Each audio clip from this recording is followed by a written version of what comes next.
there, it's the Machine of Nonsense, episode 183, and we are talking the wrap-up of the 2024 fantasy draft for the Machine of Nonsense, crowning a new old winner for 2024. We're also talking the Game Awards 2024, wrapping up our discussion on that, and finally, we're going to get to some Naughty's talk. The Nonsense of the Year awards are coming up sooner than anyone is ready for, and we gotta start that conversation, guys. We gotta get ready. Did I say this? I'm your host, Eric, joined as always by Kayla. Hello. And we got Mike today. I'm here. Kayla, you did it. I'm proud of you. And Ryan's here. Good evening, Eric. 2 in a row for Ryan, by the way, guys. We've podded with Ryan twice in a row, and I think that's a new record for consecutive pods with Ryan. So that's great. And Dee's here as well. Oh, sorry. It's just delicious soup. Soup season. Much like the chicken soup for the gamer soul, because them Game Awards. Yeah, it's good. Shout out. Warmed you up. Oh, good stuff. I love props. I love a soup prop on the Machine of Nonsense, and it's here. Good soup prop. Great for audio. Oh yeah, it's ideal. Video viewers are just living right now. So we're doing a lot today. Let's get to the fantasy draft. Tomas couldn't be here with us.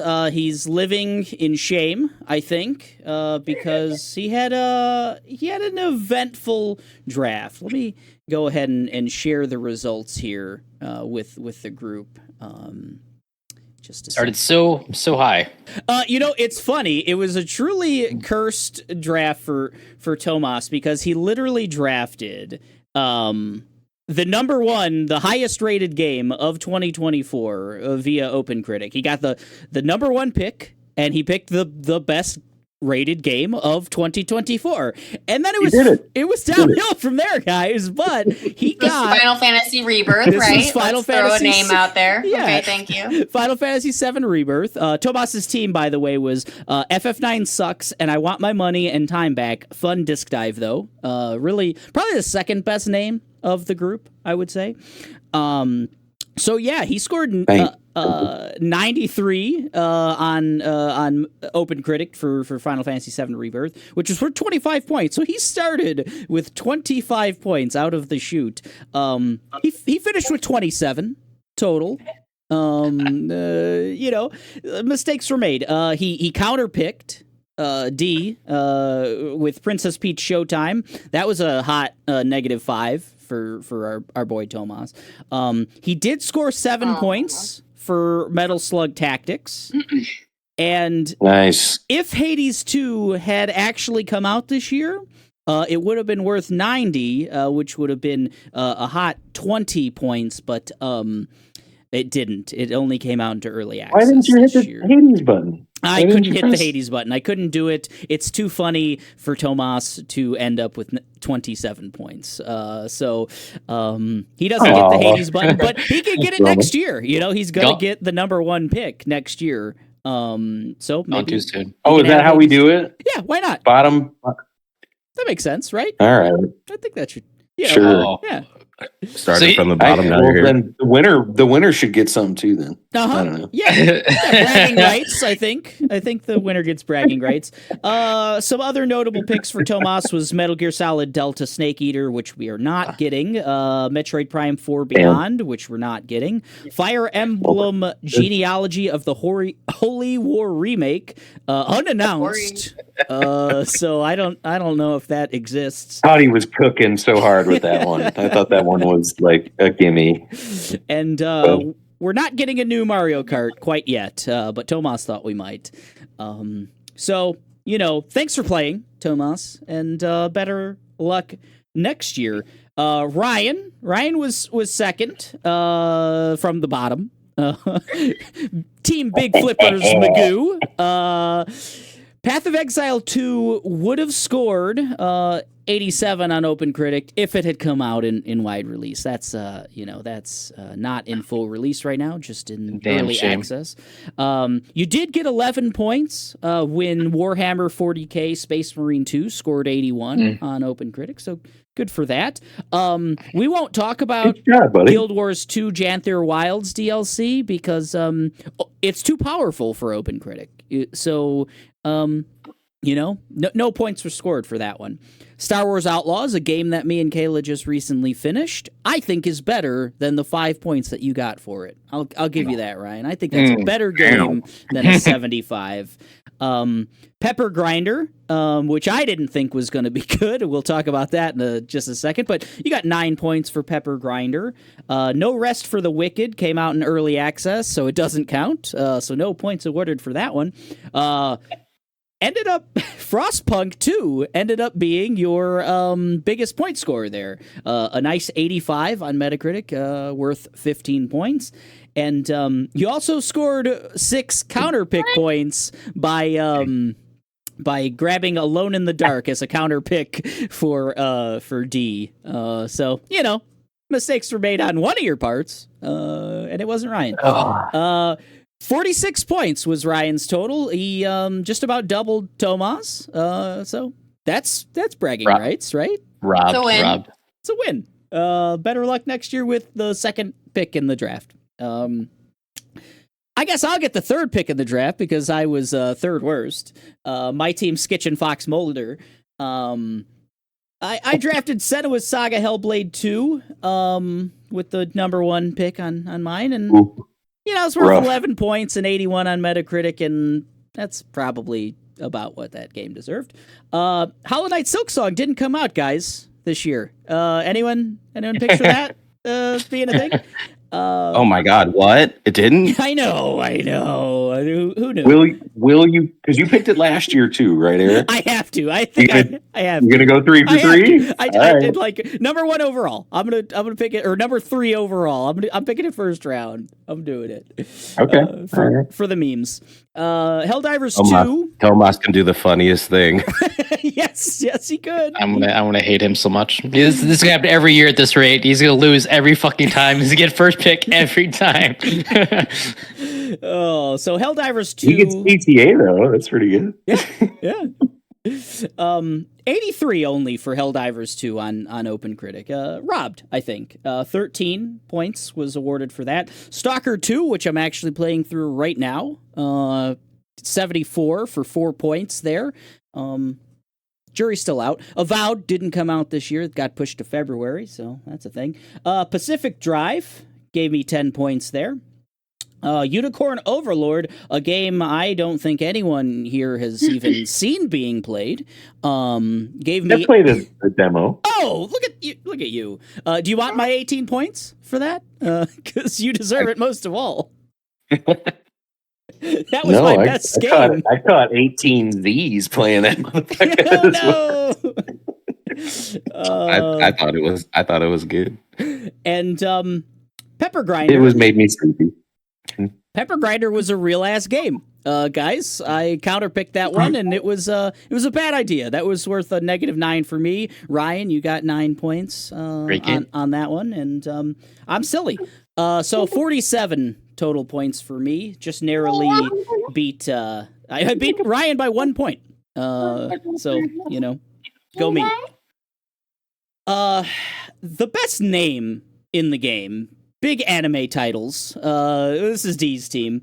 Black Myth Wukong was worth 12 points. Princess Peach Showtime was worth 5, which was -5 for Ryan, because that was a counterpick.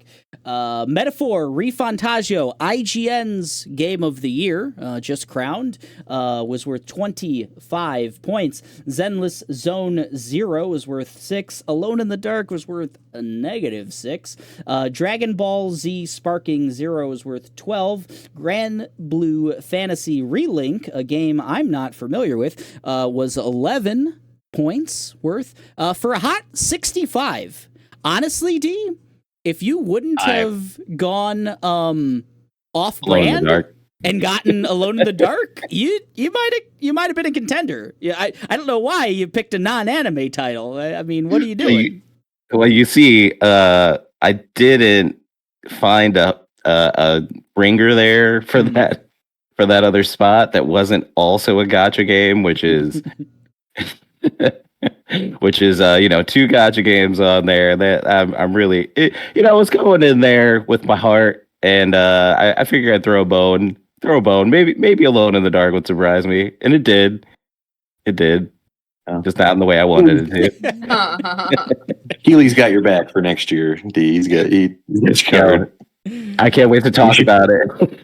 Bold strategy. Oh, good stuff. I think we have the same top two as we did last year. Kayla is the runner-up, Team Uncharted Territory.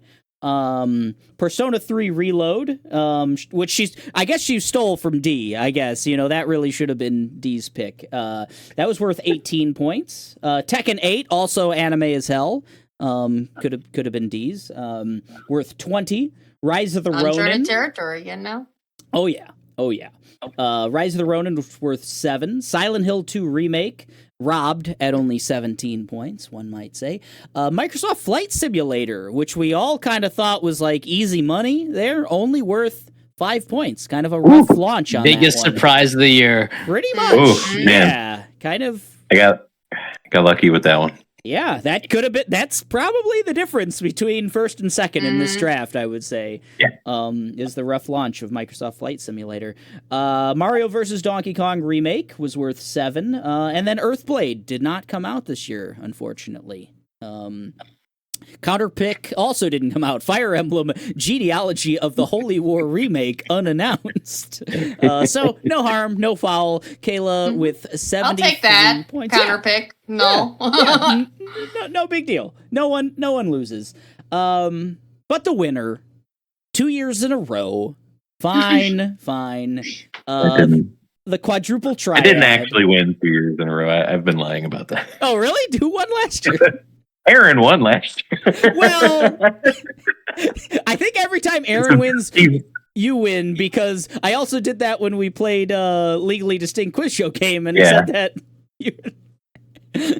Aaron, wherever you are. Aaron got that first pick in the redraft and got Baldur's Gate, and my god, wow. Well, what a game. Kayla and I were just showing off Baldur's Gate. 100% best first pick to do. He nailed it. What a guy. So let's go down the winner, the 1 year consecutive winner, Mike, the quadruple triad, Dragon's Dogma 2. A little bit of a forgotten game this year, but worth 17 points. Big release. Like a Dragon Infinite Wealth, worth 20 points. Unannounced mainline 3D Mario platformer, surprisingly 94 points. Worth 0 points there. Paper Mario: The Thousand-Year Door remake, worth 19 points. A Plucky Squire, worth 12. Surprised with that one a little bit. It seemed like that one underwhelmed a lot of people. Yeah. Little Nightmares 3 did not come out. Didn't come out. The Rise of the Golden Idol was worth 15, and Janther Wilds, the Guild Wars 2 DLC, just doesn't exist in Open Critics' mind, so no harm, no foul there. Doesn't exist in my mind either, Eric. A nice 82 points Tragedy. for Mike. Tragedy. Quite a draft that Mike had there. And I missed 2 games. I gave you guys a handicap. Come on now. Someone clip out. I gave you guys a handy. Get that on the soundboard, please. Wait, I do all of this. I can do this. I have the power. You actually literally can do it. I give you my. You could do that. Oh, thank you. As king of nonsense for the year. King of nonsense. I allow it. Oh, all Let right. me- Hey, listen. I just want to say, I see you guys. You took those anime titles from me on purpose. It was a key Come on, to Kayla's I draft. took 2 of them right away. Hey, I'm trying to get into some uncharted territory here, okay? It's stated. See what you did there? It is known. It is. I see what you did. theme on I brand. thought Kayla had it lit. Like after we really draft, I thought Kayla Yeah. was going to win. Me too. I did too. I felt really good. Yeah. Yeah. My Kate. strategy didn't work out for me. I was like, these motherfuckers, console gamers, I'm gonna get nothing but PC picks, baby. I was gonna win. Nope. Didn't work out. Oh my god. The early access killed me, man. Or Killed like me this year. PC loser race. Oh, Oh, he got him. For sure. Yeah. definitely not a D- Sony D corporate getting the over there bronze wearing was the wild. brand. I didn't. After seeing D's list initially, I'm like, whoa. I don't know if things go Tomas's way. D might be in the bottom. Here, but That's what I thought too. it worked The out. metaphor came out. Look, there was some I picked games that I knew were gonna do good this year, and you guys were sleeping on Metaphor. So I was like, oh, that's easy money for me. Big time. Yeah, what was sleepy. Metaphor, like your third, fourth pick? Yep. It was down there. Yeah. Yeah. Wrong 25. Probably the sleeper pick of the draft, honestly. Yeah. No one saw that coming. Man. You never So what? I get the turn because I won? Now? Is that what we're doing? That makes sense. I mean, that only makes sense, I think. Yeah. What? You know, the previous winner didn't even get to draft the second year, so, I mean, we could just cut you out of the draft completely if you keep talking. It's the only way you guys have a chance. put you up in the Hall of Fame. Yo, I get up there with George. And I'm always Go up in about the rafters. randomizing. I'm a big fan of throwing it all in the randomizer, so... This is just Rocky 3 to me. I lost real horribly my first round with Mr. T. I'm coming back strong. Apollo's going to train me up. I'm coming back stronger and faster than ever, baby. I know the strat now. I love it. You never know. Switch 2 has to be happening, right? So Yeah. take that in consideration. I know my favorite game from the Game Awards won't be draftable, so Yay! Nintendo's a wild card next year, for sure. I mean, I think it's a wild card.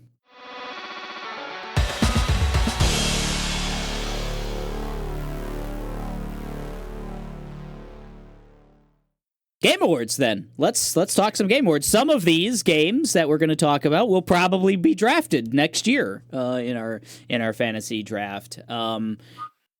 57, I think, is the number of 57 total games were shown in one way or another during the Game Awards 2024. Some of these are already released. They were just trailers of things we've already seen, DLC announcements, things of that nature. But we got some pretty huge announcements as well.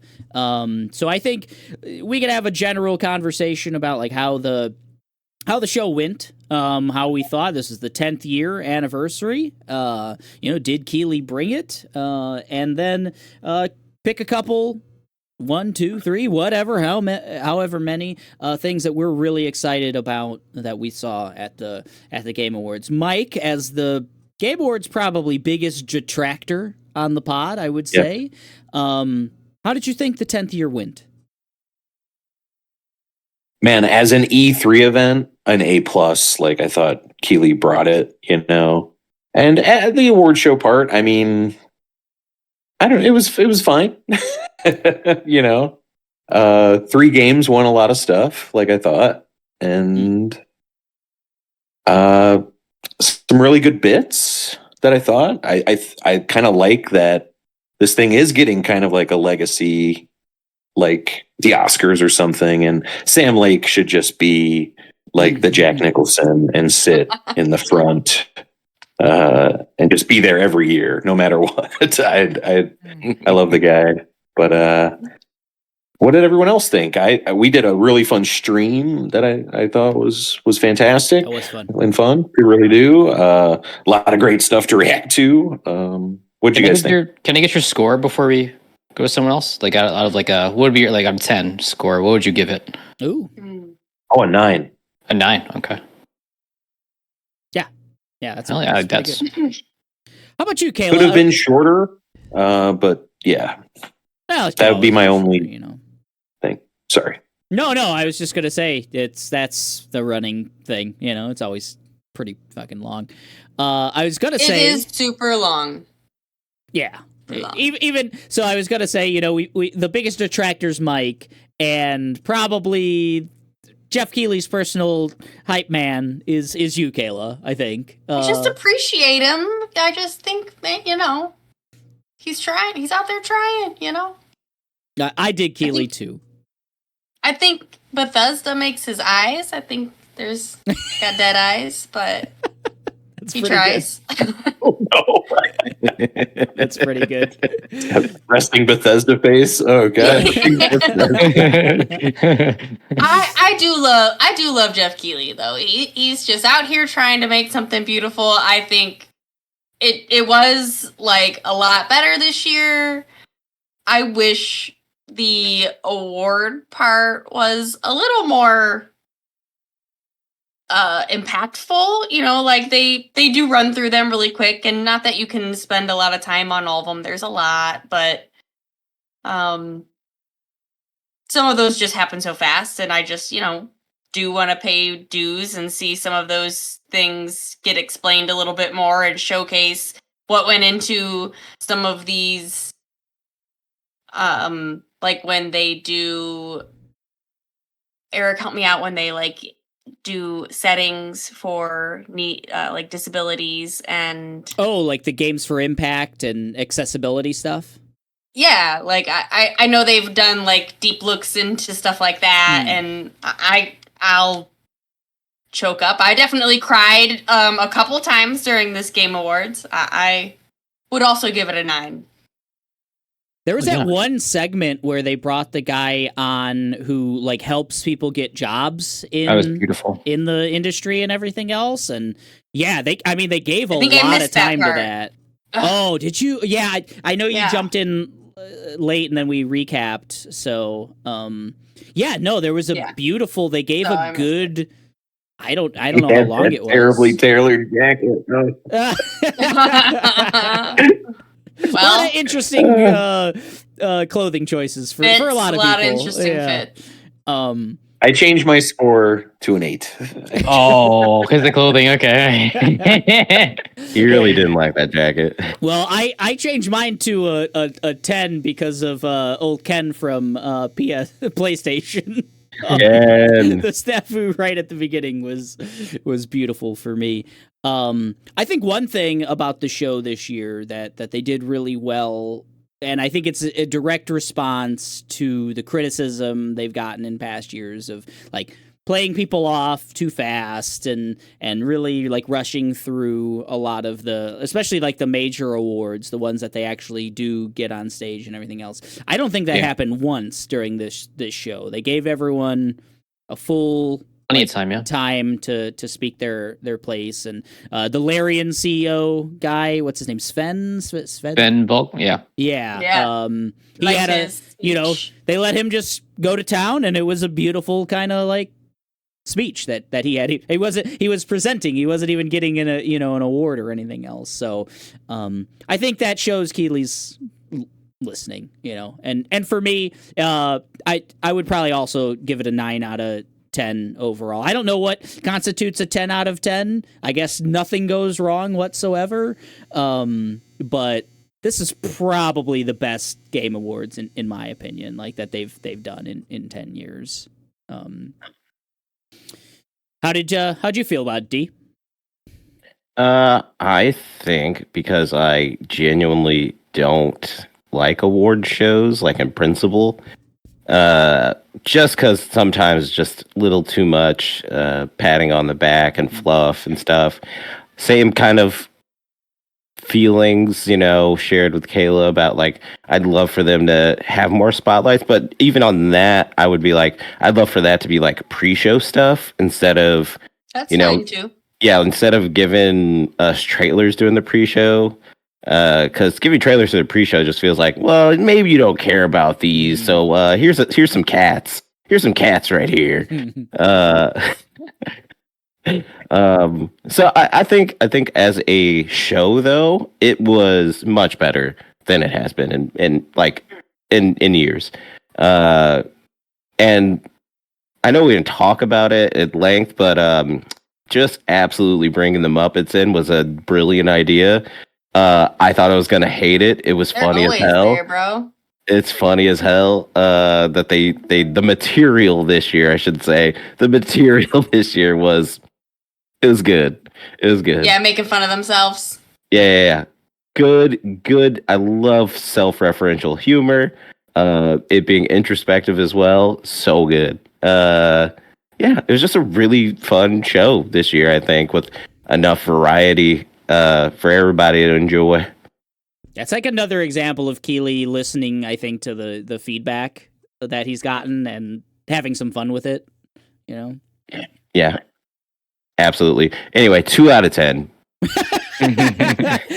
Because Metaphor didn't win? Because Metaphor didn't win, you bastards. Oh, and how about you, Ryan? What'd you think? You know, I think looking back on the past Game Awards, I think this is literally the best Game Awards they've ever done. And kind of ear to the ground, you know, self-referential humor D kind of mentioned there with the Muppets was on brand, on point. People connected with it, making fun of, you know, Jeff's and Kojima's relationship and really hitting home with that, like how he's there every year. I thought it was beautiful. I mean, my only critique about the whole Game Awards, honestly, it would have been perfect for me otherwise. Well, I got several, but less celebrities. I would love to see just more devs. Like when they brought that guy on stage that we were talking about who just like got people's jobs, that was moving. That was fantastic. That's what we need more of, a celebration of the industry, and maybe not in the same way the Dice Awards does it, because it's a little more elaborate, but way they're doing it, because, you know, they got to go fast. You know, it's a long show, a lot of advertising, a lot of paid programming, that type of thing. I thought it was fantastic. I think Keeley did a fantastic job presenting, and yeah, less celebrities. I mean, even though I can't tell you how much I enjoyed Harrison Ford coming out on stage and fucking just being old man Harrison Ford waving off the teleprompter, like fuck that shit. it was so good. There's so much crossover now. Yeah, 9 out of 10. 9 out of 10. It was a great. I think they're very close to perfecting it, and it is our new E3 now, so I think they're doing a great job with it. Yeah. Oh, I hope you're right about that last part. Yeah. Because what if this is just like Eric, I think, said earlier too, like this could possibly just be the best that the show ever is. Sure. Man, I don't know. It's gonna be hard one to top for sure. Yeah. And things are gonna line up, right, to be that good, right? Like you just so happen to have The Witcher 4 and all these other huge like stuff in the bank just to pull out. They're not gonna have that every year. So will that change the score? Maybe. Yeah, this what thing's they got like matters. Super Bowl-esque ratings, though. Yeah. Like a lot of people have tuned in. So I saw a chart, and I don't know, I didn't source it or anything else, but I saw a chart that said 154 million viewers on this, which would actually place it above like most Super Bowls. That's insane. So that's pretty nuts. Yeah. It was just a graph on a video game page, so, you know, take that with a grain of salt. But it is wildly, you know, popular. I mean, it is being viewed by a lot of people. So it's probably splitting hairs whether it's as big as the Super Bowl or somewhere near, you know, it's in the ballpark somewhere. Or the stadium, the football stadium, something like that. That's great, but I mean, that worries me just a smidge, because, you know, when things get so popular like that, will it still be about video games? You know, we're already kind of seeing like, oh, you know, actors come in and their shows pertaining to video games and more things kind of being advertised that way. You think it'll just like, I don't know, money talks. So you think they'll stay on brand, or you think it'll just kind of evolve differently over the next couple years? I don't know. I think that's also a fine line to walk, because you also want to allow other people in that want to be in this community. You can't just shut them out because they're Snoop Dogg and you think you think he doesn't belong here, but he wants to be here and he will give us money to be here. So he plays games. He wants to put money into making games. Like, all right, cool. I'll let him go. Yeah. I think it's that fine line of there's so many talented, like Troy Baker, right? Is yes, he acts a little or whatever, but he's probably the most well-known voice actor currently working, right? So like that's the type of celebrity, if you want to use that term, that like fits really, really well. Harrison Ford, maybe not. Al Pacino, maybe not. Like, and I think Right. Keely's gotta see that, like, I think the general population of like the hardcore gamers and the even medium core gamers, the primary viewers of a Game Awards like show, they want to see Troy Baker. They want to see, like, they would have loved for the cast of Baldur's Gate or Critical Role or like Final Fantasy VII or something to be presenting awards and spotlighted way more than Al Pacino or Harrison Ford. That's my take from like my ear to the ground. So I think Keely's not stupid. I feel like he understands. He's going to get more viewers by highlighting that type of talent as opposed to. What's Mike got to say? I think Keely asks Kojima every year, who should I get? He's the Harrison Ford, obviously. I mean, Blade Runner. Like, get Harrison Ford. I would love that. That's the real MVP of the show. Honestly, you're probably not wrong that conversation happens. Right. Al Pacino, I love it. I just watched fucking Dog Day Afternoon yesterday, Keely. Do we think Keely should remain the host, the MC? Oh. Ooh. Because I like your idea of like, why can't it be Troy Baker and Laura Bailey hosting, Greg Miller, who knows? Whoever. I was actually gonna bring, like, that was part of my also kind of like take of the overall was like, well, who was the two presenters where it was like the chemistry on stage should have stayed in the bedroom, like that. Oh my God, Aaron Paul and Laura Bailey? Yeah. Real actors. Holy shit. I shouldn't say real actors, but no. I mean in the celebrities. I mean in the sense of like again, we love Keely, we love what he wants, but like it is kind of getting to a point of like maybe we need just a little more charisma leading the show, like a host. Mm-hmm. And in that vein of like how the Oscars choose like a pertinent celebrity, why not somebody who's big in video games? Exactly. Right. That's huge. Like just someone Kojima. like that. Kojima, Like what was you trying to say? Just for the translator the whole night. I would watch it. There's so many like Greg Millers out there. I don't know. Like, he's doing great with dice. I believe he does dice every year. Oh, wow. And I don't know.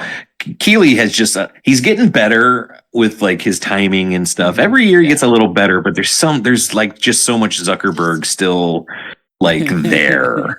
Like, he's just kind of a wooden I know. boy. He like, is. A little bit. He's a wooden boy. That is kind of interesting to take. I like that. Yeah. I think it's more about finding the right group of presenters and like really keying into look what I did there. Ooh, like their little skits and stuff like that, because when those like work, they work really well, and when they don't work, it's like just present the thing already, and sometimes it is like Aaron Paul and Laura Bailey being like, wow, this is Let's fuck. Yeah, but it worked. Like, it was interesting. Yeah, like, I could not take my eyes off the screen. I was like, what's about to happen? Are they presenting awards? Why are they here? What are they doing? Are they in a bar? I forgot. Kayla, I forgot what was happening because I just was like, what is going on here? What are we even watching right now?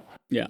I don't. It's a tough line to go from distracting away from the moment or, being actually able to elevate the thing, and I don't know. I think they missed the mark a little bit. I know this isn't like on topic. Well, it's kind of on topic, but like I just can't get this image now. You call him a wooden boy. I had this image in my head of just Kojima as Geppetto and him as Pinocchio, and just like controlling the screens from the background. Shit. There should be a thumbnail. Oh man. You've obviously not played what was that Pinocchio game that I liked? Actually, Liza P. Liza P. Oh, Liza yeah. P. Yeah. Yep, that was about Keeley and Kojima. Our game. Good show overall, and we should probably talk about some of the announcements, some of the really cool things that we got to check out there. Kayla, I know you're bursting at the seams here. What was probably like the biggest announcement for you? What were you most hyped about? Witcher 4. Yeah, which I had to see post show together. But it's definitely the one I'm most excited for. Yeah, that was Open so the show early. with it. We don't have a release date for that though, right? 2027. No, not even a window. Yeah, no window. It's funny. There was even like a little like text at the very bottom that it was being shown on like hardware that doesn't exist either. Like it said like a new NVIDIA graphics card that hasn't been announced yet is how it's like being rendered. Really? So that was an interesting. I've never seen that like little Neither. text at the bottom of the trailer. They're big friends with NVIDIA, so they're definitely probably running like a 50 series card or something. So who knows? Yeah. Sick. Yeah. NVIDIA is pretty. Polish for good graphics. I mean, Witcher 3 pushed graphics like hard, like really hard. They really went hard with the Witcher 3 when it first came out in 2015.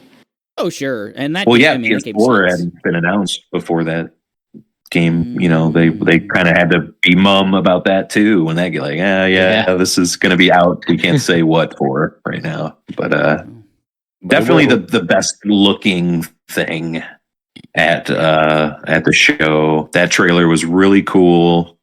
Going to be playing as Ciri, which fuck yeah, she was the best part of Wild Hunt, I thought. Yeah. I take. And she was great. I had a lot of great characters and moments in Wild Hunt. She was my favorite part for sure. I love how she plays. I thought she was just hot, like really cool. Yeah. The like dashing that she does, like that's really just really cool. Right. Yeah. Like in that game, I kind of hate when games switch you from the main character to other characters, but in that one, I was like, yeah, I get to fucking be Ciri right now. This is cool. Mm-hmm. Yeah, and Geralt's apparently going to have something to do with it. Advanced. Yeah, it seems like time has passed, right? Like she looked a little bit older. She seems like she's older. She's taken potions. She's bigger, stronger. Has she gone through the trials and become a Witcher is like my question, right? Like what happened? Because she was pretty much like godlike at the end of Witcher 3, right? And will Geralt be like in a Vesemir kind of position now? Like, you know how like that first one starts? He's kind of like just the old, mentor type of deal. Yeah, I think how it's going to go is like it's going to start on a big boat and you're going to be Geralt and then that boat's going to sink and then they're going to build like like the stratus above the sink boat, and then you play as Ciri. Yeah, she's gonna infiltrate that. Well, yeah. Mm-hmm. Huge. Very good. Inside information here. You hear it first. Definitely some kind of flashback playable as Geralt moment, probably in the game. Oh, give it to me, please. Give me more Geralt. I think it's been a long time. It makes sense. And seeing Yennefer and Triss. God. I've read all the books. I've got a lot of thoughts. Yeah, that is true. As a book reader, Kayla, did you like Witcher 3? Did you play it? I did play it. It's different. There's a lot more detail, of course, in the book and, about the Wild Hunt and such, and Ciri, so. The books are wild at how they're like takes on various like mostly like Disney. Well, it's like the folklore that like Disney has turned into like the Seven Dwarves and stuff like that. Like all of those stories are in the Witcher books, which is interesting. So I'm interested to see if Witcher 4 leans into any of that more, or if it is a completely unique thing. Like there's that so much. the writer is in the process of, I think a new book is coming out fairly soon, but I don't know how much this game is tied to any of the books, or if this is just a completely new kind of story. So that's an interesting thing to me, is like, what is this completely unique, or is it going to be something that we've read? Allegedly, he's working with CD Projekt Red. I don't know in what capacity, but okay. That was controversial for a while. I know, like he literally like sued them at one point because he was not happy that he sold the rights to The Witcher for very, very cheap. And then they put money in his mouth, and then he shut up. Yeah, so, I mean, it's fine. Hey, man, let's work together. We'll give you more money. Exactly. Let's do this. Let's all make money. Let's do it. Love it. What do you guys think? So Witcher 3 had like a somewhat rocky launch, and then obviously Cyberpunk had a incredibly rocky launch. Is CD Projekt going to like learn from that? Do we expect... Absolutely not. No, yeah. Is this going to be another rough one? I think they're going to swing big again. I think they're going to say, because the hype is going to get to them like it always does. They're going to say, oh, no, we're going to take our time. We're going to take our time. We really are this time. We're going to take our time. And, there's just going to be that pressure again. And I just don't see them not folding and giving us some early access or some kind of version of the game that's not ready just to satiate those people. Knowing that they're already using like equipment that doesn't exist. So like they're already like out of their depth there on like how to fix it, or creating whatever they need to create to work on that is unknown. And it's on the new Unreal, right? The whatever that is. Yeah, it was all Unreal Engine 5, Yeah, it was Unreal 5. Yeah, so. But I'll be optimistic. I'm going to say they learned from their mistakes from Cyberpunk. I mean, Witcher 3 was such a colossal success for them. I think they're just going to like... Cyberpunk is too. Yeah, I think they really turned that one around. It was. They turned it around, and that's not common in the game industry. Usually, you release it once, people shit on it, and you're done. I mean, look at poor like Jedi Survivor. I love the fuck out of that game, but that release was really rocky and never recovered. Outlaws too, and that game's solid. Exactly. It's very hard for a game, to recover like that. But I'm gonna go on a limb here, and say they're gonna hit it out of the park. I hope they learned their lessons. I mean, we'll see. Man, Game of the Year 2028. Man. You're probably right. Yeah. You guys think it's like next gen? You think it'll be like PS6? Yeah. Yeah. Absolutely. Wow. I hope not, but you're probably right. They certainly have more money than they've ever had before. I mean, Witcher 3 was tremendously successful. They did turn around Cyberpunk, and I think like Phantom Liberty and everything else has like that game has a long tail, I think. So I think they're rolling in it right now. So I think the advantage they have as well is like Poland's like fully with them. They're getting grants from them and stuff. So like that's huge. Not many game companies can say they get that. But anyways. Well, Witcher 4 is Kayla's that's mine pick there. Yeah, definitely. I mean, that's, all of our first picks. It's a good pick. Yeah. How about you, Mike? What did you like most at the Game Awards? So many things, but going in, it was like, okay, Capcom has Monster Hunter right on the right on the horizon, and maybe they'll talk about Resident Evil because there's always a Resident Evil in the chamber. But they showed two huge things, I thought, at this show, and my favorite was Onimusha, The Way of the Sword. Yeah, I believe. Way of the Sword. There's no the. Way, yeah. Oh, just Way of the Sword. Yeah. Okay. The Onimusha, Way of the Sword.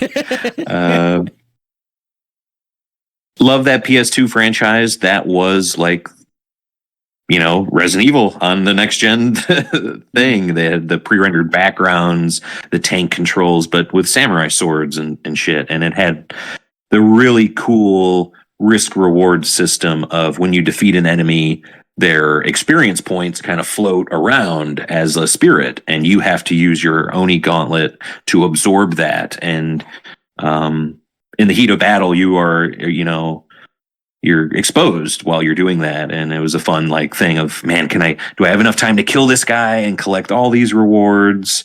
There were certain monsters that would multiply the souls if they ate them first, but they could also teleport, dip out with all of the souls, and you were left with nothing. Really fun, just cool action RPG stuff that they added to a Resident Evil game.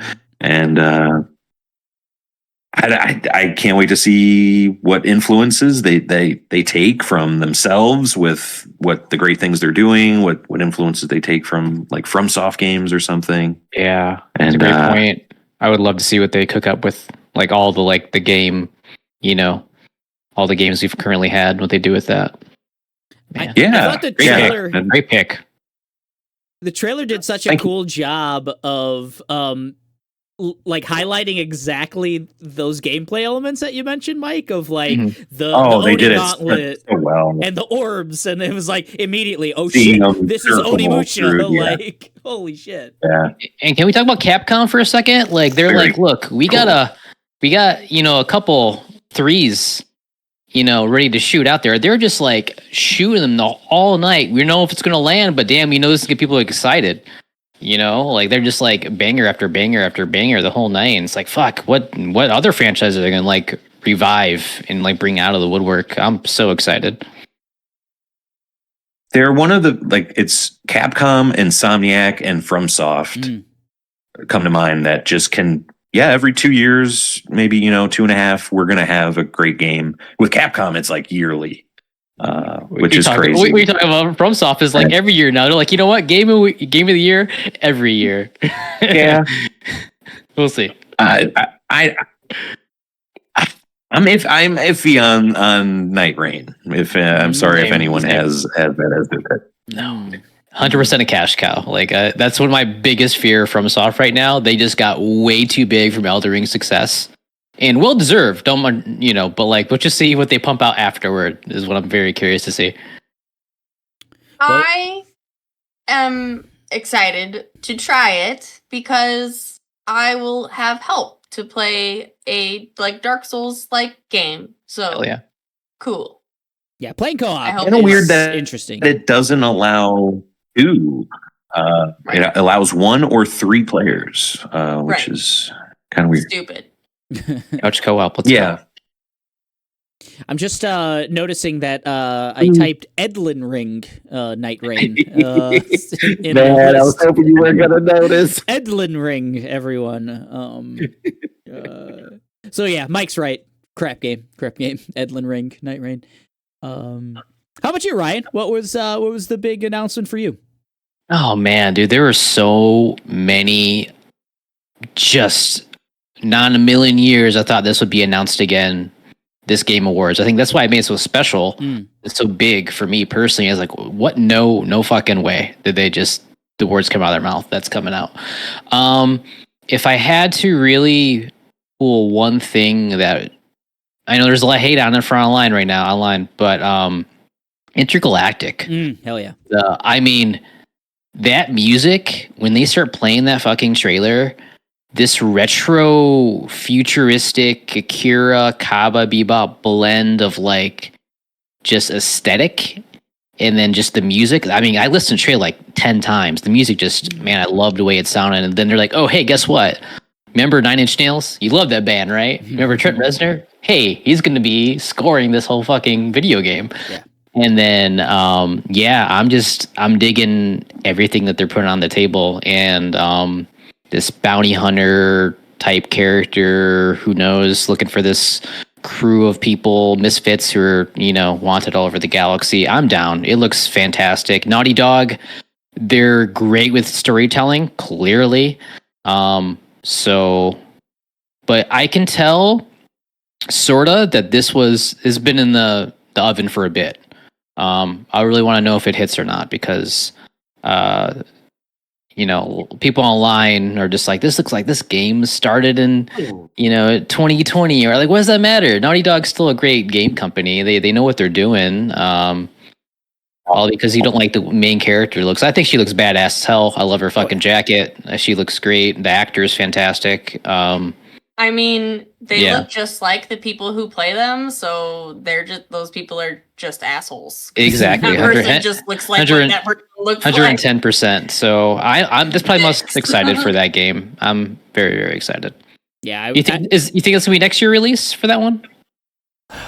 Next year, that's tough. No. That's tough. Yeah. They say since 2020 it's been in development. So Yeah. we'll see. Yeah. I mean, Yep. they got Last So of Us 2027 is what. Last of Us 2 was pretty tight development. It was like a 5-year cycle. I know that they've now talked about changing the culture to be less crunch focused. I mean, Naughty Dog is known for their crunch culture, so if they're not going to do that anymore, then we probably can't expect the same level of release schedule, but I'm okay with that. The gameplay that they did show the little bit looked polished. I mean, we saw 10 seconds of combat, but there's a lot of articles online saying they took a lot of inspiration from the games of the current now, like your From Softs and Bloodborns and stuff like that, and it makes me really curious just what that gameplay is going to be like. And, is it going to be very Souls-like or somewhere in between? Maybe kind of like a Wukong level difficulty, maybe a notch down. I don't know. I think the combat is something that is maybe underappreciated, like in Last of Us 2 especially. I mean, that game feels really, really good. It's different. It's more shooting, and this seems to be more melee-based combat, but just the movement of the characters, the enemies, and everything else. I think that's not talked about enough when it comes to that game and what Naughty Dog can do. And Uncharted a little bit too. I've always liked Nate's movement and the climbing and stuff like that. So they do character creation and everything really, really well. So Despite the gameplay, I think just the performances, their mocap is next level. I'm excited to see Kumail in 4K. Yeah. Very excited for that. I need it. Yeah. That Porsche spaceship was real cool looking. So a lot of branding in that trailer. That was interesting. Yeah, Naughty Dog wears its influences on its sleeve. All the Jack and Daxter was there. Mario, Uncharted is Indiana Jones. The Last of Us is The Road. Yeah, if they can put their own stamp on Cowboy Bebop, because it does look very, very Bebop. I think they can pull it off really well. Druckmann is a storyteller, and that's what those games do best, and hopefully a cool sci-fi story, they could pull it off. And if it does really well, we'll get Cowboy Bebop Season 2 on Netflix, right? That's how this works? Yeah, exactly how this works. Oh, don't break my heart. It will be called The Heretic Prime Season 1. Oh. D, what really popped for you at the Game Awards? I mean, a lot of what you guys have already kind of hit on was those are the big kind of highlights for the show. If I had to say, I left the whole hour of the show open for you. All of that, all of those mobile titles are all yours. If I had to say, you saw the chunk. You saw the chunk. Look at all those gotcha games, baby. Oh man, I'm so excited. No, but in all honesty, where the fuck would an Okami sequel even take us? That was kind of me and Mike were kind of chit-chatting before the show, and he was bringing up Onimusha, and I was like, man, if they do, never in a million years Okami would have been on my bingo board at all. Even though, knowing kind of Keely's talked about it in the past, but it's why bring it back? Why do anything with it? But it was beautiful. I'm excited to see what they do with it with the technology we have now, and what if any of the gimmick is gonna still be intact in this day and age. Because what do you do? What do you do? What's gonna be the draw other than it's a beautiful game? How do you follow a masterpiece? You know, that's I don't know. They did already with the Okami Den. The DS. Hey, we don't talk about that. But it was a great moment. We got Kamiya, I believe, in the crowd, announcing that the studio is going to be called Clovers. You know, R.I.P. to Clover. Mm-hmm. You know, he leaves Capcom to start Platinum, leaves Platinum to kind of team back up with Capcom. It's kind of wild. This was kind of Keely's like real boy moment of the show too. You could see him getting really emotional, like he couldn't believe that he had this here. It was an Elden Ring level thing in his heart, which was cool because he kind of made it seem like this was the one last thing. And it totally could have been too. Yeah. It was neat. Yeah, I love that moment of, you know, and this is kind of like it speaks to the show itself of it being like it felt like, oh, okay, so that's it. This is show. Good job, everybody. Pack it up. It's time to go. And then there was just still more, and I was really excited about that. And then just to touch on the whole, you know, leaving and coming back. I really hope that means a potential for more of my favorite game franchise from Capcom coming back with some vigor, with some sauce. Devil May Cry. Yeah. We just had one. Chance. Nope, another one. Need another one. Oh, get in the bed. Get it ramping up. We need at least 2 Onimushas before and a Dino Crisis before we. Be still my heart. That was my. We got to throw them. We got to throw those weirdos a bone. They're on suicide watch right now. Those guys. they get no bones. Oh, how about our beautiful Joe boys? They're out in the wilderness, you know. Oh. Yeah. Sure. There's some beautiful hoes out there. They like to be called. Yeah, that's what we go by. Oh boy, Tension and go baby. So my pick of the show was the Outer Worlds 2, which has kind of been just out there for like we got that like really cheeky teaser 3 years ago, where it was like it'll be done when it's ready, like whatever, and that was it. It was just like nothing. And they showed a lot in this trailer. We got some cool guns and everything else, and I really liked the Outer Worlds, the first one. Open world games have gotten incredibly bloated, incredibly like huge 100+ hours and everything else. And I think it was like the perfect length, and the mission structure with like the party you were building, your companions, and every like even the optional missions felt meaningful because I was like, oh, working with my companions and getting them, you know, extra abilities and everything else. And the main missions felt important, and like the companion missions felt important, and there wasn't just like map barf everywhere. It was like just a handful of areas or planets you could go to, and they weren't tremendously large, almost linear in some ways. And I'm hoping they keep that same formula for this, and just like new guns, new cool characters, new worlds to explore, but like be smaller, be well defined, like the first game. And And I'm excited. I hope that's exactly what it is. Stalker 2 has kind of felt like that a little bit, I would say, in my early playthrough, except just tremendously hard. It's the Dark Souls of first-person shooters, guys. Yeah. But yeah, Outer World, and I dig the humor too of Outer Worlds. I think it's fun. It's kind of got that Guardians of the Galaxy irreverent space fun thing going on, and a little bit of Borderlands, but like not obnoxious, or as obnoxious, I would say. So, yeah, Outer Worlds 2. I'm excited for that one.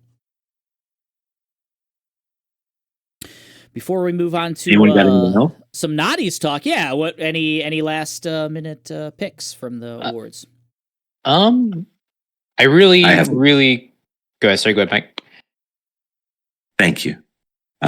Something that doesn't even Witcher 4 at least has a title. This doesn't have it. Is going by just Project Robot, I believe. Yeah. At the moment, and that's the Fumita Ueda game that they showed, where it's just a countdown going down, and you see the character climbing what looks to be a giant mech, and then seeing like I don't know, the apocalypse coming towards him, and that like the mech's head just becomes like a emergency raft, and he blasts away, just launches out of harm, and Ueda is the team behind Eco, Shadow of the Colossus, and The Last Guardian, and Colossus is like an all-timer for me. It is a top 5 game, and I'm always down to see what creativity and what heart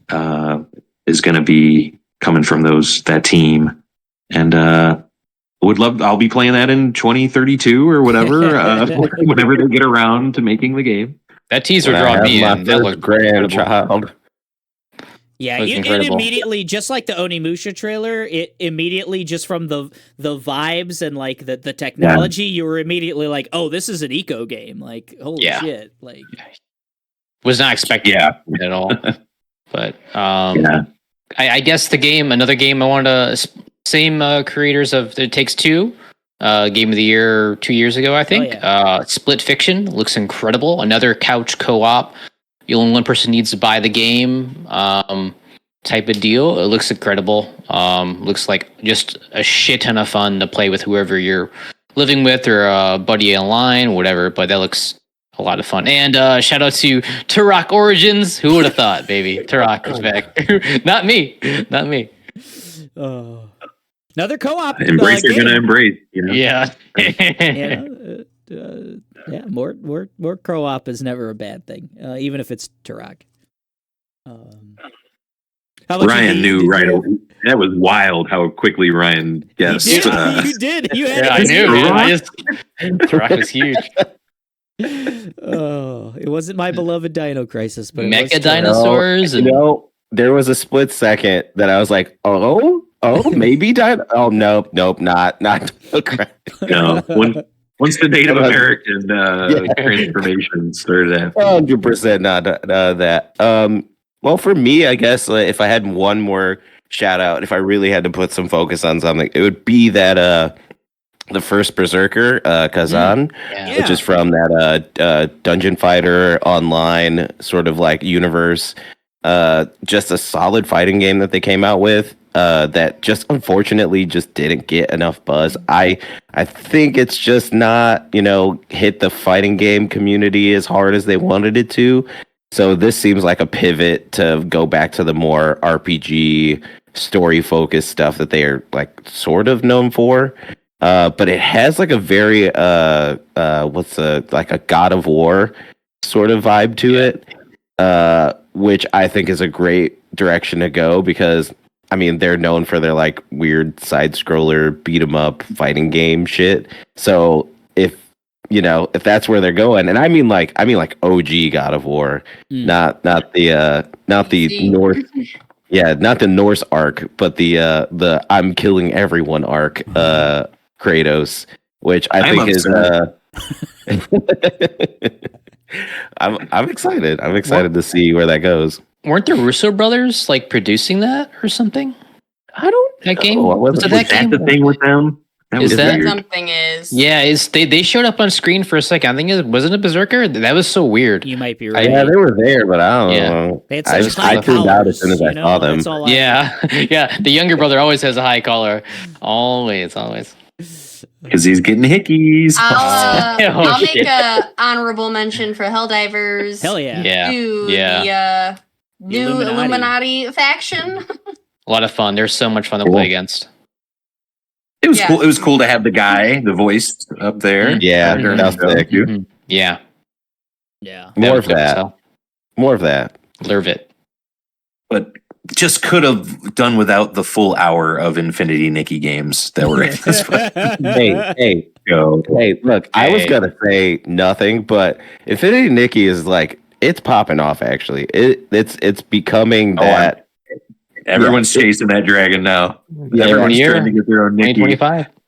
Yeah. So I mean, again, it's really interesting take on that format because it's following more of that platformer sort of thing and not the RPG collectathon type stuff. So You know what, D? You had the chance to draft Infinity Nikki. You chose No, not to, never. so I'll that's, never- we can never no. talk about it again, you know?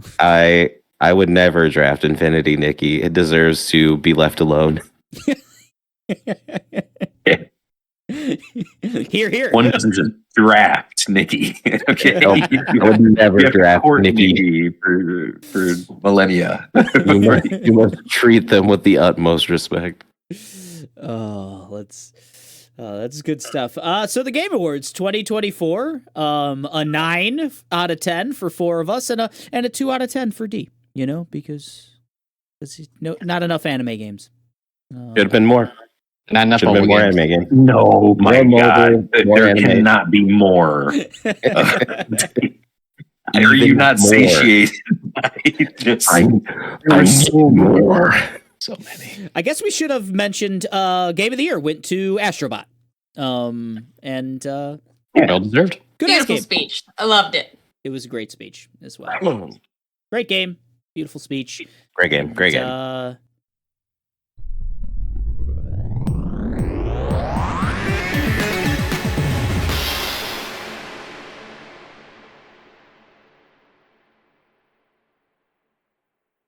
Let's talk some naughties. We'll be doing some speeches pretty soon.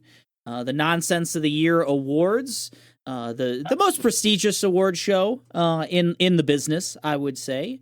yes. It's coming up in January. We wait until the year's over, folks, to award our awards. It only makes sense. We give anything that is released up until December 31st is eligible for a Nonsense of the Year award. And as they're coming up, I figure we should probably talk about some last minute picks that people need to go and binge, watch, or play. You know, anything that someone can get in at the last minute before we go ahead and you know, crown some things as the best and some of the worst of the year. I figured we could go around and kind of make some last minute recommendations, not only for the crew here, but all of you out there, all of you listeners, you know, maybe go and check out some of the things we will be going into depth. We will be spoiling quite a bit during the naughties. So Yeah, not today. not These are today. just Yeah. little highlights. Yeah, reminders of things that we will definitely be talking about in the near future. D, you're like furthest on my list here on my visual Discord screen here. So you want to start it off and make our last minute recommendation for the Nonsense of the Year Awards? Something that we should definitely all check out.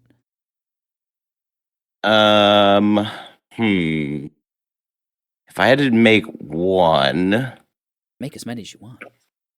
if I had to really focus in on one, I would, if you haven't had a chance to, go out there, everybody, watch Transformers 1.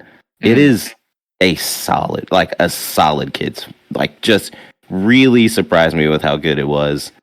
My expectations were low, non-existent, if you will. And I walked out of it like really impressed, honestly. That one kind of hit me by surprise. Another one that me and my kids have watched a few times now, that I just love, is Ultraman Rising. It's on Netflix. It's kind of a sort of movie sequel to Ultraman, but it's all animated. So another animated rec.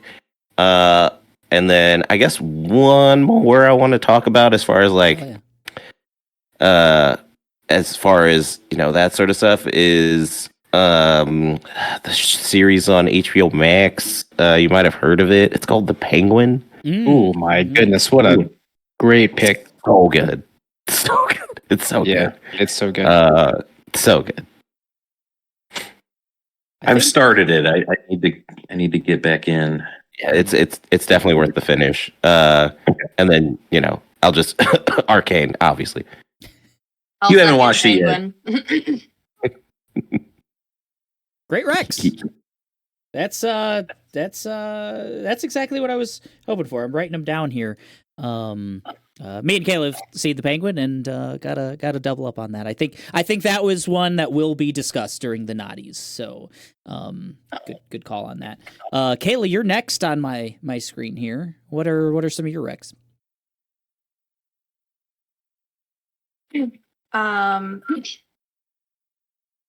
On Hulu, there is a show called Say Nothing about the troubles in Ireland. Limited series. I think I'll speak for Eric and probably say that we will be talking about that in the Naughties. Excellent show. Wonderful show. It's from Michael Lennox of Dairy Girls fame. So if for anyone who loved Dairy Girls, this is a much darker tale, but with a lot of the same Dairy heart. Girls, yeah. like you still get it. I'll second Penguin, and I will say Arcane season 2. I won't cough it out secretly. Almost finished. There are lots of reasons we might be talking about it. Oh, we yes, good and bad categories here at the Nonsense of the Year. Were those all your Rex skill, or did you have anywhere? Maybe we should have given a quick. Do we have all of our categories decided? Well, in years past, we've had different categories. The main 6, and I can say that now, I suppose, is most disappointing thing, best scene or sequence or episode, best character, and then we have best game, best movie, and best TV show of the year. Those are the core 6 categories that we've done every year for the Nonsense of the Year awards. And I figured in a future episode we could probably decide whether or not we stick with just those 6, or if we add a new category. In the past, we've done best ensemble, which was a lot of fun that year. But a lot of options there, but those are the core 6 that we'll be picking in. So, okay, the best and the worst. So, I'm bringing 2 from each category for TVs, movie shows, and games. So I gave you 2 TV shows. My movies are Love Lies Bleeding and Speak No Evil.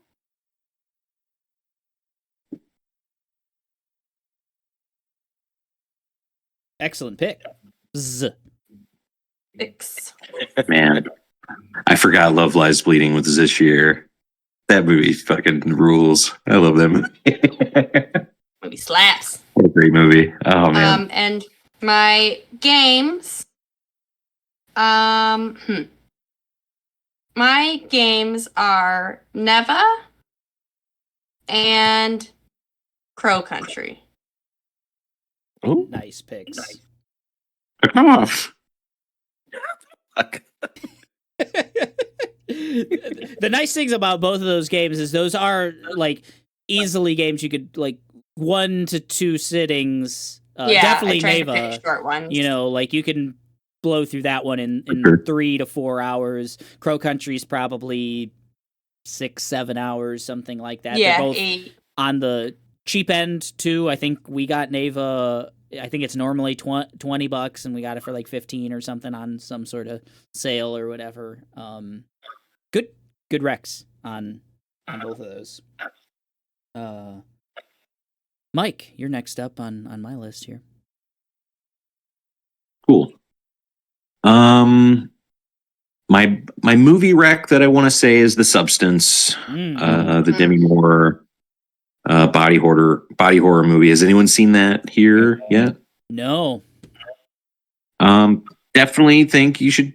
It's cool, worth checking out. It's not for the squeamish.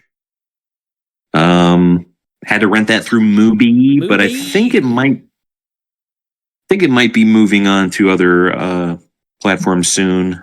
Definitely worth a rent. I think through Amazon, I was able to rent it for like $6, and totally worth it.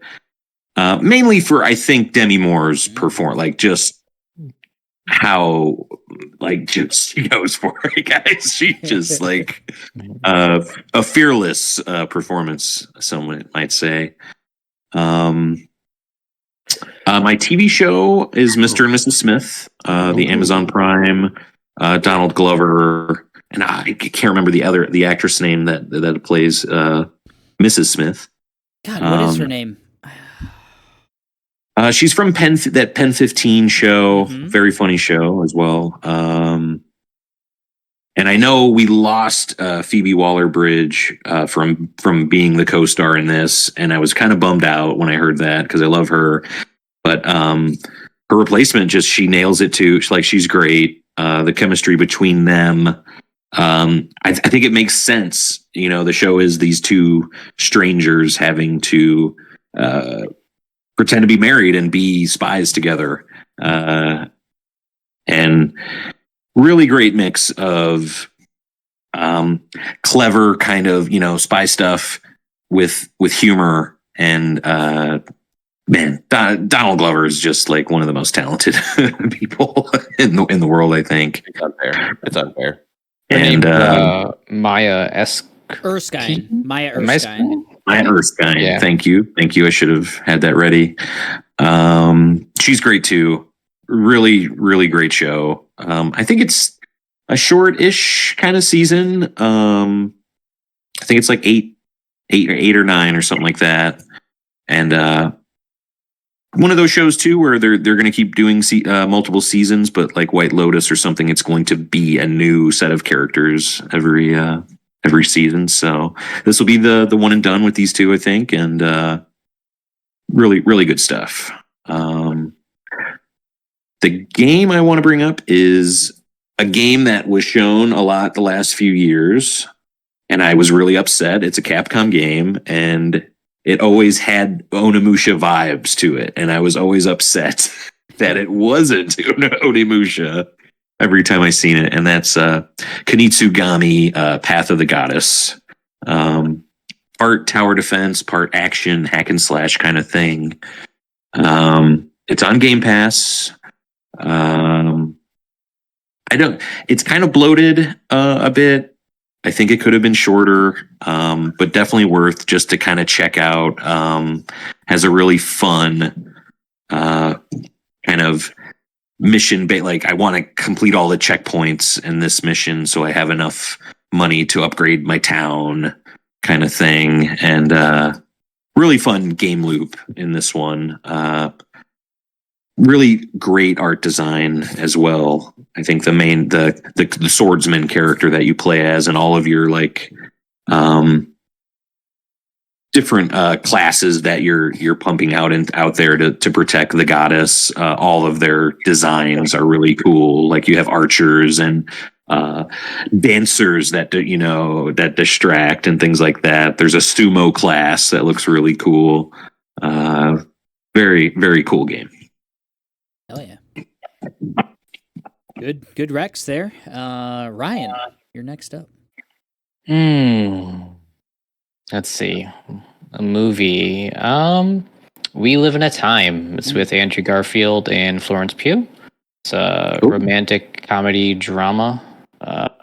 Their chemistry is just, I mean, I can watch them talk for hours. They're fantastic. Love or hate the movie. It was a lot of heart, a lot of sad moments, a lot of great moments. Just kind of going through what they go through in the movie. Would recommend that if you could find it. I don't know where you can find it now, but I'm sure it's probably on some streaming service out there. I think you can get it on Prime at the moment. Like I think it's like a $20 premium on it. But yeah, great movie. I really enjoyed it.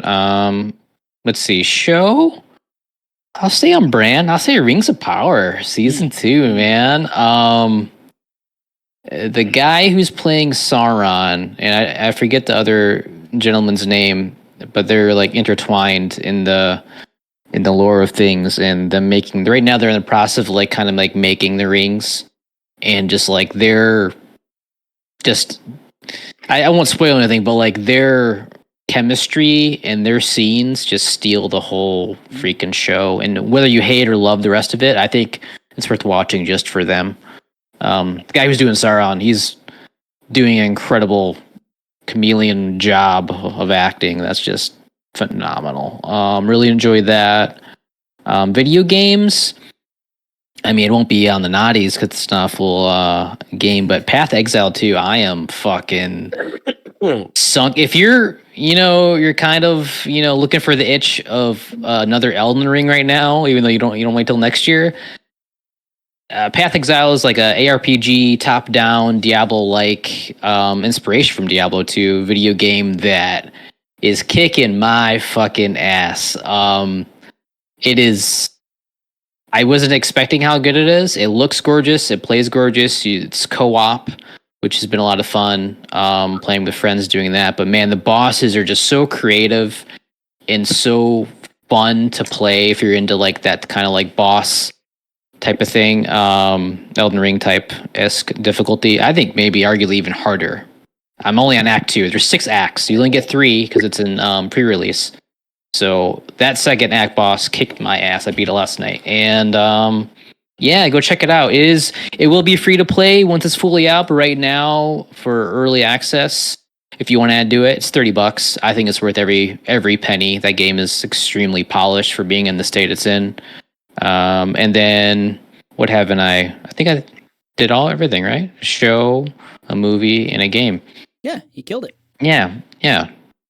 That's my recommendation. yeah, Hey, beat it to That are Marvel Rivals, which that's just been fun.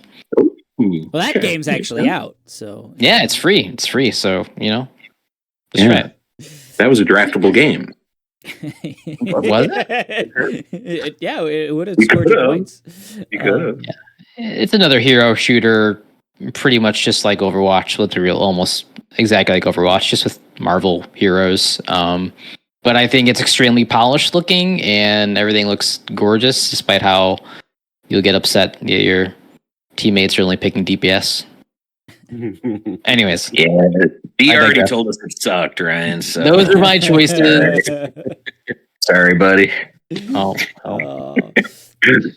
I have so many recommendations. Listen. You're gonna trust me or somebody who likes to play fucking mobile games? Oh, damn. Gosh, Oh, the whoa, claw's coming Just out. saying. Whoa, I'm guys. a real Yeah, gamer, guys. think about I'm that. a real gamer. Think about that. Oh Are you gonna man, trust I was really somebody- hoping this didn't happen when I started this whole argument. I was hoping we didn't get here. It was not what I was trying to do. He said he wanted more mobile games in the Game Awards show, Mike. You remember that. Not enough. I heard him. I heard those dirty words out of his mouth. I'll do it again. Oh, I know.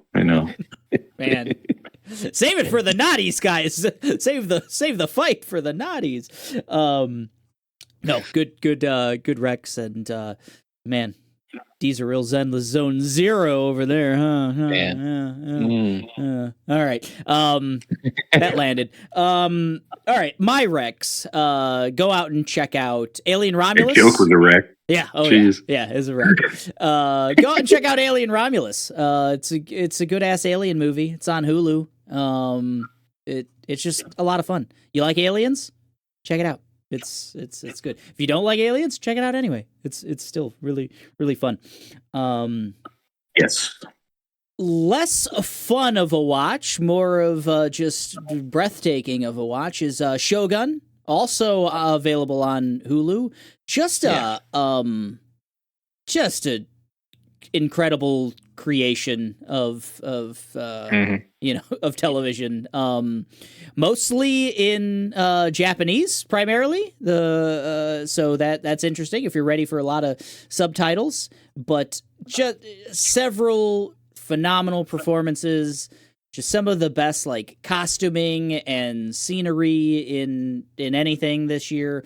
It won like 72 Emmys or whatever else, so I'm far from the first person to say that like Shogun is good, but guys, Shogun is good. That was my favorite show of the year. That was it's so great. good. It was really good. And little easier to digest and quick. My video game rec is Prince of Persia: The Lost Crown. Criminally underplayed game this year. Unfortunately, like they've shuttered like the studio that worked on that one. Just a real kind of tragedy, I think, because just a tremendous Metroidvania, like and just a really really good game. It scratched that Hollow Knight hole in my heart, that hollow hole in my heart, and it's so good, guys. Go and check out Prince of Persia, and maybe some of the devs that worked on it will get like a penny or something, because it's real cheap now too. I think it's gone on sale 1,000,000 times. Like $20. So I think you can get it on anything now. I think it's on like Switch and all the older consoles and stuff too. So Crazy. Go check it out. It's a lot of fun. Combat's really really good in it. Those are. Is that on everything? Is that on everything? I think it's on everything. Yeah, I'm pretty sure. Yeah, including Switch. So hell yeah. I imagine it. I played it on like PS5, so it played wonderfully. I imagine it could maybe chug or something on Switch. I have no idea. Good on Switch. Good on Switch. Boom. So there's that rec. Go play Prince of Persia. That was like a January release, wasn't it? It was early. Right after the Yeah, game. it was early. Yeah, and it is. Heard nothing but good things about that game. It's held the line. Yeah, for me. You'll be hearing about it when the naughties roll around. Any other last minute recs before I go through the list one last time? There we go. Only Murders in the Building, season 4. Boom. I don't know. Thomas, is that you? Oh yeah, we should have like guessed what Tomas was gonna say. What was that That's show? definitely one. Mr. Malcolm's List or whatever it's called. Right, yeah, Mr. Malcolm's list, the second list. Oh, let's. There was one of those the Britishy lovey-dovey. Bridgerton. Yeah, yeah. there was one of those this year. I got one more too. I don't know. If you haven't seen it, Secret Level. Really nice, digestible shorts, some experimental kind of graphics and stuff. Some of these are very stylized. There's some very notable celebrities in some of them. You'll if you watch them. I love the Pac-Man level. It was not what I was thinking, or level Pac-Man episode. Not what I was thinking, but it's a fresh take, and it makes me wonder if this would have been a game that would be made now with Pac-Man, in mind. Yeah, check that out. Secret Level. Really easy, digestible. 8 episodes, I think. Yeah. And they're all like 10 minutes long, I think. Some are they're roughly about all like 14 minutes ish. Except for one. Yeah, except one. One's 20 minutes. That's Warhammer 1, and that is probably the best one. Oh, did you not see the rest of the episodes that dropped? There's more? Yeah. Oh, I thought there's only 8. Well, I got more to watch. Fantastic. Strip that from the records. He hasn't seen it. Yeah. So can't wreck that one. You like video games? Watch the Secret Level. We recommend just the first 8. I mean, I'll chime in, and we'll double down on that.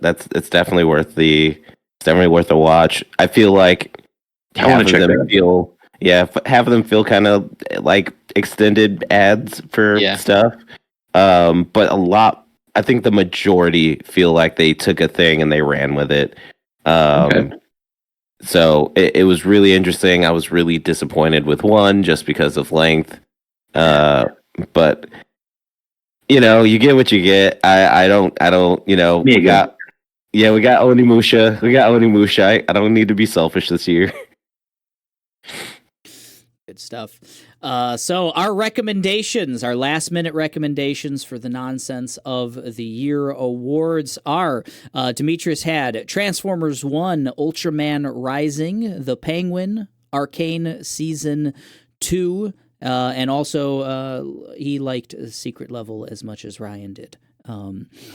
Kayla had Say Nothing, Love Lies Bleeding, Speak No Evil, Neva, and Crow Country.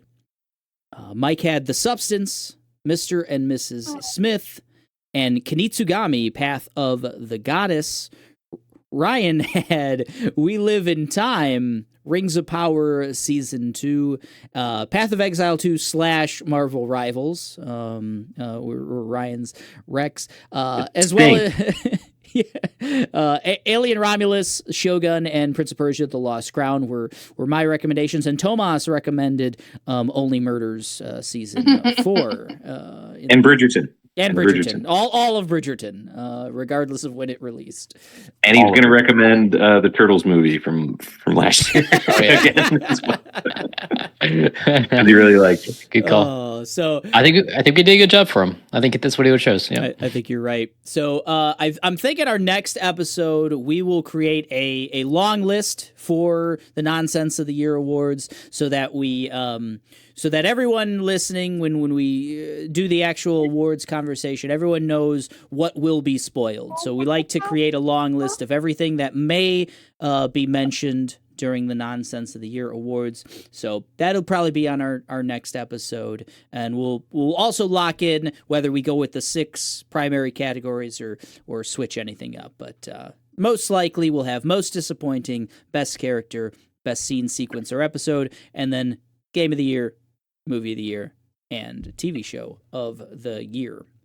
So that will be we'll be recording those in January, and probably 2-parters on the Nonsense of the Year award there. Those are big episodes. All right, guys, that was episode 183 of the Machine of Nonsense. We went over the Game Awards 2024, our fantasy draft of 2024. Congratulations, Mike, on your win. And also our Nonsense of the Year award, First Steps, our little last-minute recs for the Nonsense of the Year awards. You can throw in a couple recs to us. Find us on social media. We're at The Machine of Nonsense, and you can also email us, machineofnonsense@gmail.com. If there's anything that we haven't mentioned that we should be checking out before the Nonsense starts in January. That's it. I was your host, Eric. I was joined by Kayla, Mike, D, and Ryan, and our mascot. Can we call her that? Our mascot. Look at there she is. Hey, video viewers, you're having a blast now. That was episode 183. We are getting out of here, and we're saying goodbye. Goodbye. Happy birthday, Calvin. Oh, yes. Happy birthday to that little monster boy. Yes. See ya. Bye.